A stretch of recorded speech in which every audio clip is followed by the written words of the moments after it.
throwaway account for obvious reasons, and I need unbiased advice from people who have been through this, or even just seen it from the outside. I feel like I'm losing my mind. The man I married, the father of my children, has built a fortress of lies around me, and I don't know if I can blast my way out. The hook? The smell. I found them tucked beneath the passenger seat, crumpled up like an afterthought. They smelled faintly of cheap, floral hotel air freshener, and something else, a perfume I didn't recognize, sweet and a little musky. The receipts themselves were crisp in my hand, and in the 3 seconds it took to read the dates and the hotel names, my entire 10-year relationship evaporated. I'm Alicia, 34F, and he is Mark, 36M. We've been together for 10 years, married for 5, and have 2 beautiful kids, Sarah, 8, and Leo, 5. We had the suburban dream, a nice house, 2 dogs, comfortable jobs. Mark works in corporate sales and consulting, a demanding job that requires frequent travel, usually 3 to 4 days a month. This travel was always the necessary evil of our stable life. He was a great husband, attentive, a fantastic father, and my best friend. Our relationship was built on what I thought was unshakable trust. Mark would always tell me which chain hotel he was staying at, usually Marriott or Hilton for the points, which city he was in, and he would video call the kids every night before they went to bed. He was meticulous about communication. He had to be, right? Because his job involves client relationships, and communication is key. Things started changing slowly about 6 months ago. The travel ramped up, which was fine. A promotion came with more responsibility. But the quality of communication changed. The nightly calls were shorter, often delayed, and sometimes skipped altogether with a text. Crushed, long client dinner, love you, hugs and kisses. When he came home, he was exhausted, but instead of relaxing with me, he'd dive into his home office, saying he had to catch up. I wrote it off as the stress of the new role. The car was the first domino. Last Friday, I wanted to do something nice before his next big trip. His car was a disaster: fast food wrappers, sales reports, empty water bottles. I decided to give it a full interior detail as a surprise. I was vacuuming the passenger side when my hand brushed against something small, stiff, and papery under the seat rail. I pulled it out. It was 2 receipts from 2 different, small boutique hotels. Not the usual Marriott. One was from a place called the Gilded Lily Suites in a city 2 states away. The other was the downtown loft in a major metro area. Both receipts were for a Friday check-in and a Sunday check-out. 2 full weekends. My heart didn't just sink, it physically seized up. I checked the dates. They were from early May and mid-July. I remember both those weekends perfectly. In May, he told me he was flying to a conference in Chicago, a city nowhere near the Gilded Lily Suites location, and would be back Friday night, but then texted to say the flight was delayed and he was stuck until Saturday morning. In July, he told me he was doing a solo fishing weekend with his boss, a tradition they started, and that he'd be off-grid. Neither of those stories matched these receipts. The 2 receipts, for 2 non-chain, nondescript hotels, both for Friday to Sunday stays, were silent evidence of a double life. I didn't cry. I didn't scream. I just felt cold. I put the receipts on my bedside table and waited. I felt like a detective, but the victim was me. Mark came home late that night, tired but cheerful. He kissed me, played with the kids for a minute, and then went to take a shower. I sat on the edge of our bed, the receipts neatly laid out on the duvet like a pair of handcuffs. When he walked out, toweling his hair, I waited until he glanced at them. He froze. His expression immediately shifted from relaxed exhaustion to instant, icy defensiveness. "What is that, Alicia?" His voice was sharp, not gentle. I held up the receipts. "I was cleaning your car today, trying to be nice. Can you explain the Gilded Lily Suites, 2 states away? On a weekend you told me you were either stuck in an airport or fishing." He threw the towel down, instantly frustrated. Are you seriously going through my car? That's an invasion of privacy, Alicia. This is exactly why I hate it when you try to help with my work stuff. The immediate deflection was a punch to the gut. I kept my voice level, focusing on the facts. Don't pivot, Mark. These are Friday to Sunday hotel bills, not airline tickets. I need an explanation for these dates and locations. He sighed, running a hand through his damp hair. The performance began. Okay, look. They are work-related. They are called vendor retreats. My company doesn't want us to use big corporate hotels for these sensitive, off-the-record meetings. We rent boutique suites. It looks less suspicious for tax purposes, and it gives us privacy. Privacy from what, Mark? And why was the July trip a fishing weekend with your boss, when it was clearly 2 nights at the downtown loft in a completely different city? He had an answer for everything. The fishing trip was cancelled last minute. I didn't want to disappoint you or the kids, so I didn't tell you. Instead, my boss and I had to pivot to an emergency strategy session with a client down there. We didn't want to waste the time off. We stayed in that hotel because it was the only thing with 2 rooms available near the client's office that wasn't a dump. 2 rooms. I noticed he didn't say 2 beds. I pressed the financial issue. But you always use your corporate card for hotels. These are clearly paid for with your personal debit card. Why? You said you always expense the cheapest options. Alicia, the corporate card can't be tied to these specific vendor meetings. It's a confidentiality thing. I put it on my personal card, and I filed the expense report afterward. It's just paperwork, honey. You're making this into a crisis. He then flipped the switch again, pulling me into a hug. I know it looks bad. I know you're worried. But please, trust me. I am under immense pressure at work, and the last thing I need is for my wife to be snooping around and accusing me of things I haven't done. You're being paranoid, love. These are literally just work receipts. I wanted to believe him. The explanation was convoluted, but it involved corporate jargon and confidentiality, things I didn't fully understand. But the feeling in my stomach, the intuition that women are taught to ignore, was screaming. He never apologized for the lie, he only apologized for my feeling of suspicion. The knot was still there. Mark had successfully convinced me that I was the problem for doubting him. The weeks that followed were hellish. I was performing the role of the trusting wife, but inside, I was a broken seismograph, constantly waiting for the next tremor. Our dynamic shifted entirely. I became quiet, observing him like a hawk. He, sensing my continued, unspoken distrust, became overly compensatory. He bought me flowers, took me out to dinner, and was almost aggressively affectionate, more than usual, to the point where it felt staged. I knew I needed proof that wasn't just a crumpled receipt he could explain away with tax purposes. I started doing the small, subtle investigations he wouldn't notice. First, the joint bank account. Nothing directly paid to an individual, but I did notice a couple of weird charges that coincided with the dates on the receipts. Specifically, 2 charges for La Flo Thai Bistro and the Crimson Spoon. Both were fine dining restaurants nowhere near our home, but close to the cities listed on the hotel receipts. The amounts were substantial, enough for 2 people to have a nice, expensive dinner. I brought up the Crimson Spoon casually one evening, a test. Mark, you know, I saw that charge for the Crimson Spoon. Did you guys have a good client dinner there? The menu looks amazing. He didn't hesitate. Oh, that was great. Standard steakhouse fare. We were talking Q3 projections. Pretty dry stuff, but the client loves their ribeye. My blood ran cold again. I checked the receipt for the Crimson Spoon on my phone later that night. It wasn't a steakhouse.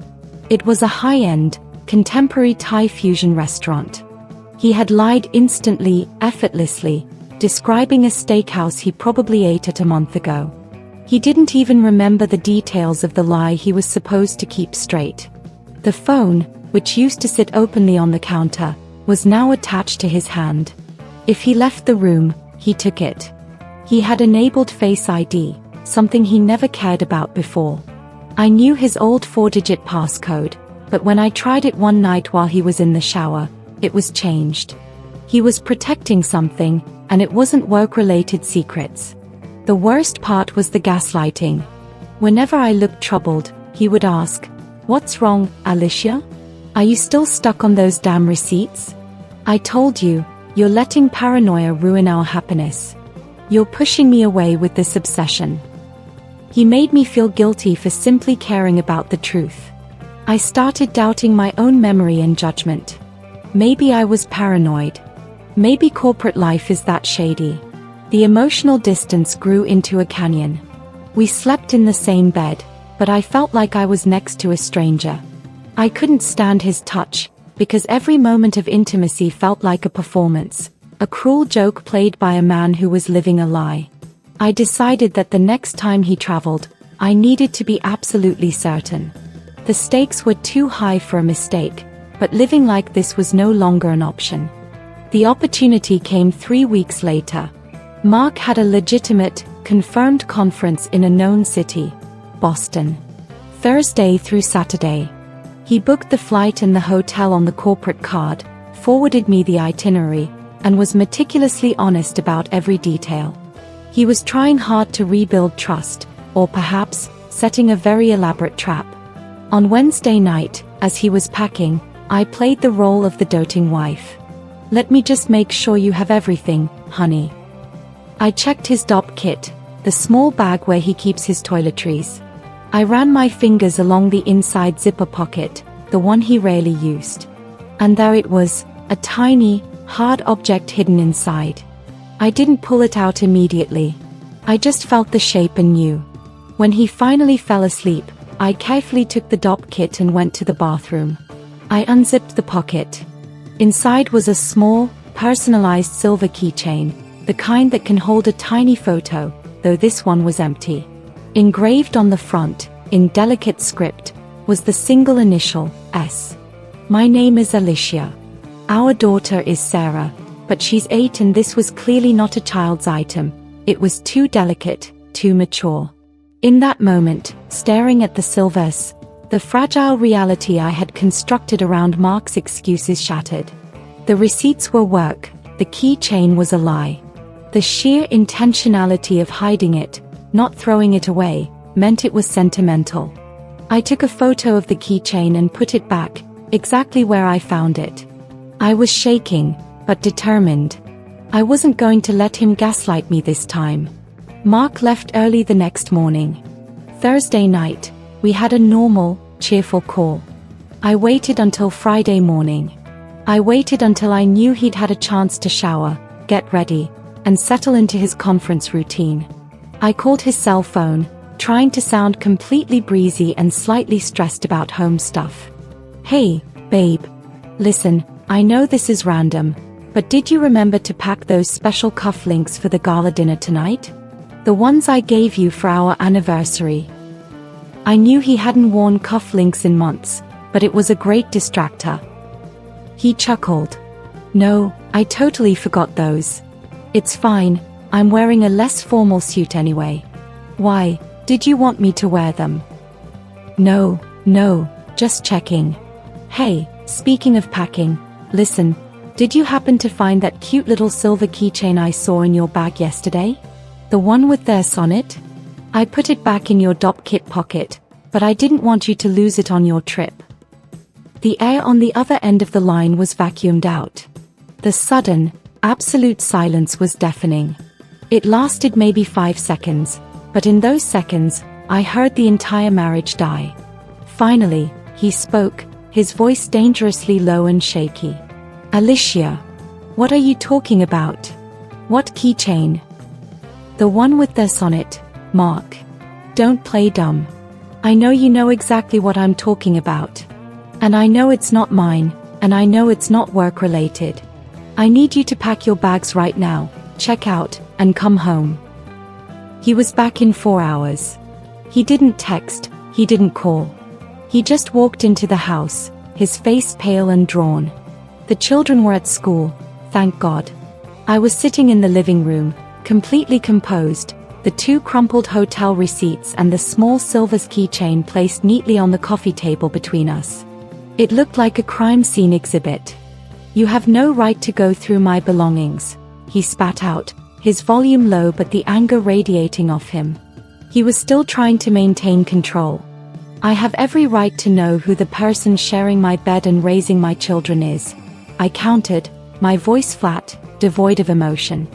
"The right you forfeited the moment you decided that the Gilded Lily Suites was a better option than the home you promised to protect." He moved to the keychain. His hands trembled as he picked it up. This is what you're basing all of this on?" "I told you, I found this in the rental car. The rental company must have forgotten it.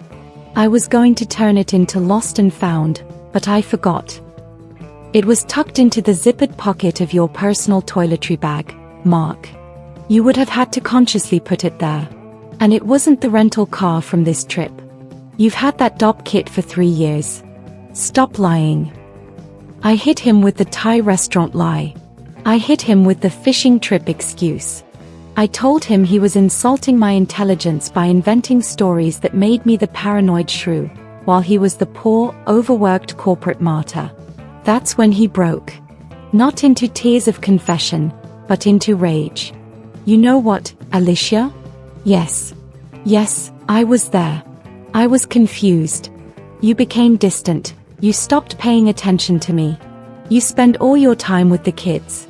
I needed to feel seen. This is your fault for pushing me away.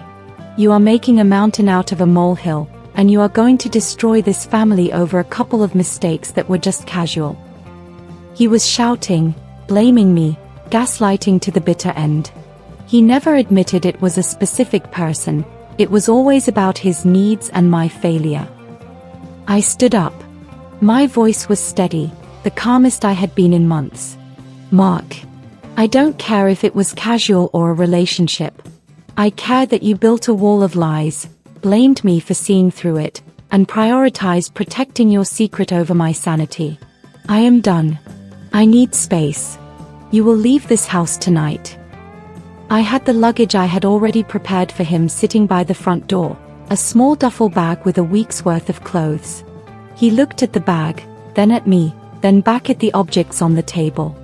He finally realized this wasn't an argument he could win with words. He was defeated, but still silent, still unwilling to confess the whole truth. He left that night. His staying at a corporate apartment provided by his company, and his telling his colleagues and some family that we're on a trial separation due to work stress. He keeps calling me, begging me to let him come home for the kids, saying we can talk, we can fix it. But I feel like if I let him back in, I'll be breathing in his toxic lies forever. I spoke to a lawyer. The process is daunting, emotionally draining, and terrifyingly expensive. I look at my children, Sarah and Leo, who keep asking why Daddy isn't sleeping at home anymore, and the guilt crushes me. I know they deserve 2 happy parents, but I also know they deserve a mother who isn't being mentally abused by a serial liar. The silverest keychain sits in a small box in my closet. I did a quick, anonymous search on Mark's old LinkedIn connections and social media history. A former colleague who worked in the same city as the first receipt, a woman named Sophie, a sales rep Mark used to praise a little too often, popped up. He's blocked her, but I know it's her. I am sitting here in my perfect, suburban home, which now feels like an empty stage. I have the receipts, the keychain, the contradictory testimonies, and the knowledge that the man I married is a master manipulator. I feel liberated from the lie, but absolutely terrified of the consequences. Do I choose the stability of a broken home for the sake of the kids, or do I choose my sanity and their long-term happiness, risking the financial and emotional fallout of divorce? What do you think? Should I stay or leave? If you were in my shoes, what would you do?